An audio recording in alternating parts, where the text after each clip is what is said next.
2013 সালের 5 মে শাপলা চত্বরে হেফাজতের সমাবেশে গণহত্যার ঘটনায় স্বৈরশাসক শেখ হাসিনা, সাবেক আইজিপি বেনজির আহমেদ, গণজাগরণ মঞ্চের ইমরান এইচ সরকার সহ 5 জনের বিরুদ্ধে গ্রেপ্তারি পরোয়ানা জারি করেছে আন্তর্জাতিক অপরাধ ট্রাইব্যুনাল।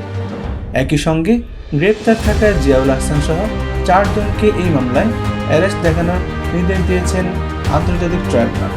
তারা হলেন সাবেক স্বরাষ্ট্র প্রতিমন্ত্রী শামসুল হক, সাবেক আইজিপি শহীদুল হক, সাবেক সেনা কর্মকর্তা জিয়াউল আহসান ও সাবেক পুলিশ কর্মকর্তা মোল্লা নজরুল ইসলাম।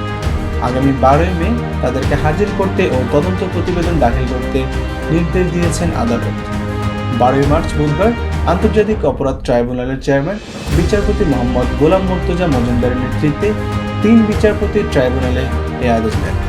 ট্রাইব্যুনালে প্রসিকিউশনের পক্ষে শুনানি করেন চিফ প্রসিকিউটর মোহাম্মদ তাজুল ইসলাম ও প্রসিকিউটর মিজানুল ইসলাম। প্রসিকিউশন পক্ষে উপস্থিত ছিলেন প্রসিকিউটর বিএম সুলতান মাহমুদ, গাজী এইচ তামিম, মোহাম্মদ শহীদুল ইসলাম, তারেক আবদুল্লাহ ও শাইখ মাহাদি।